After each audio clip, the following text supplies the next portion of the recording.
జై శ్రీరామ్. అందరికీ నమస్కారం. వెల్కమ్ టు న్యూస్ అఖండ. నేను మీ కస్తూరి శ్రీధర్. ఇప్పుడు ఈ ఇజ్రాయెల్ హమాస్కు సంబంధించి కావచ్చు, లేకపోతే ఇజ్రాయెల్ హెజ్బుల్లాకు సంబంధించి కావచ్చు, వీటి గురించి మనం గతంలో కూడా చాలాసార్లు మాట్లాడుకున్నాం. అయితే ఇజ్రాయెల్ ఏంటంటే ఇజ్రాయెల్ యొక్క శత్రువులను ఎవరిని కూడా వదిలిపెట్టడంలే, ఏంలా ఎతికి ఏరేరి చంపుతున్నారు.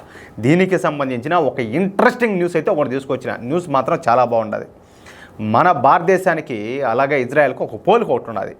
ఇజ్రాయెల్ చుట్టుపక్కల అన్నీ కూడా ఇజ్రాయెల్ శత్రు దేశాలే. అదేవిధంగా భారత్కు చుట్టుపక్కల ఉన్న దేశాలన్నీ కూడా మనకు కూడా శత్రు దేశాలే. అందుకే భారత్ ఇజ్రాయెల్ దేశాలు సహజ మిత్రులు అయిపోయినారు.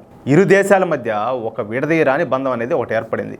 ఇక గత సంవత్సరం నుండి ఇజ్రాయెల్ హమాస్ యుద్ధం జరుగుతూ వస్తున్న సంగతి మనకు అందరికీ కూడా తెలుసు. ఈ యుద్ధము ఇజ్రాయెల్కు దక్షిణ వైపున జరుగుతుంది. ఇక ఇజ్రాయెల్కు ఉత్తరం వైపున ఈ లెబనాన్ దేశం ఉంటుంది. గాజాలో హమాస్ తీవ్రవాద సంస్థ ఉన్నట్టే లెబనాన్లో హెజ్బుల్లా తీవ్రవాద సంస్థ ఉన్నది. అయితే హమాస్ ఇజ్రాయెల్ యుద్ధం జరుగుతున్నంత కాలం కూడా ఈ లెబనాన్లోని ఈ హెజ్బుల్లా రకరకాలుగా ఇజ్రాయెల్ని అయితే భయపెట్టాలని చెప్పి చూసింది. అంటే వాళ్ళ పాటికి వాళ్ళు ఒక పక్కన యుద్ధం చేస్తూ ఉంటారు. వీళ్ళ పక్క ఏంటంటే వీళ్ళ పాటికి వీళ్ళు ప్రయోగాలు వీళ్ళు ఏది వాళ్ళ కాన్సన్ట్రేషన్ దెబ్బతీసేదానికి.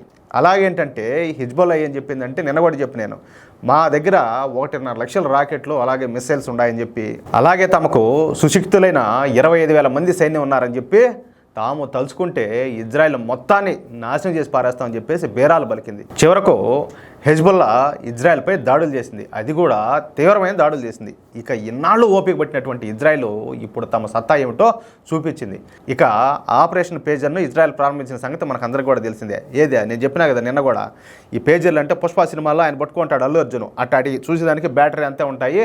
అవి వేలిన పేలుడుకో ఏమిలే. ఆ లెబనాన్లో అయితే ఒకడు కూడా నిద్రపోయినోడు లేడు. ఆ విధంగా జరిగింది. హెజ్బుల్లా తీవ్రవాదులు ఉపయోగిస్తున్న ఈ 3,000 పేజీలను మాల్వేర్ సాయంతో ఒక్కసారి పేల్చి పారేసింది.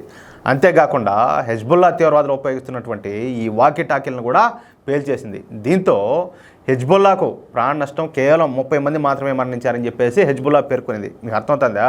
తరువాత నిన్న మళ్ళీ ఈ హెజ్బుల్లా రాకెట్ లాంచర్లపై అలాగే మిసైల్ యూనిట్లపై ఇజ్రాయెల్ పెద్ద ఎత్తున విరుచుకుని దాడి చేసింది. ఇక ఈ ఇజ్రాయెల్ చేసిన ఈ 3 దాడుల్లో హెజ్బుల్లా వైపు 100ల సంఖ్యలో మరణాలు సంభవించినట్టు ఇజ్రాయెల్ పేర్కొనింది. ఈ 2 రోజుల్లో ఇజ్రాయెల్ దాడుల్లో మరణించిన హెజ్బుల్లా తీవ్రవాదుల సంఖ్య ఏకంగా 879 మందికి చేరింది. అంటే గత 2 రోజుల్లో ఇజ్రాయెల్ చేసిన అన్ని రకాల దాడులను కలుపుకొని మొత్తం 879 మంది హెజ్బుల్లా తీవ్రవాదులు మరణించినారు.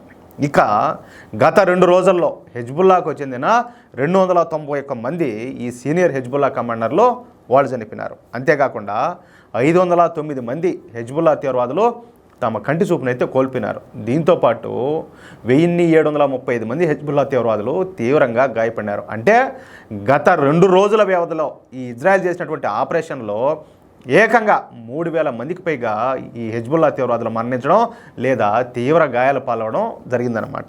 ఇక భవిష్యత్తులో ఎంతమంది హెజ్బుల్లా తీవ్రవాదులు లేచిపోతారో అందుకోసం ఇజ్రాయెల్ ఇంకా ఏమేమి చేయబోతుందో చూడాలా. మొత్తానికైతే ఇజ్రాయెల్ ఎవరినైతే టార్గెట్ చేస్తుందో ఏమిలే, వాళ్ళు ఉచ్చబోసుకోవాలనే కూడా భయపడేటట్టు చేస్తుంది. దాంట్లో మాత్రం డౌటే లే. నిజంగా వాళ్ళ ధైర్యానికి, వాళ్ళ సాహసానికి, వాళ్ళ తెగింపుకు, వాళ్ళ దేశభక్తికి ఖచ్చితంగా హ్యాట్స్ ఆఫ్ చెప్పాల్సిందే. దాంట్లో అయితే డౌటే లేదు. ఈ వీడియోపై మీ యొక్క అమూల్యమైన అభిప్రాయాలను దయచేసి ప్రతి ఒక్కరు కూడా ప్లీజ్ ప్రతి ఒక్కరూ కామెంట్ రూపంలో తెలియజేయండి. అలాగే ఈ వీడియోని ఇస్తే దయచేసి లైక్ చేయండి, 10 మందికి తప్పనిసరిగా షేర్ చేయండి. అలాగే ఇంతవరకు మీరు మన న్యూస్ అఖండ ఛానల్ సబ్స్క్రైబ్ చేసుకోకపోతే దయచేసి ప్రతి ఒక్కరు కూడా సబ్స్క్రైబ్ చేసుకోండి. ప్లీజ్ సపోర్ట్ చేయండి. జై శ్రీరామ్.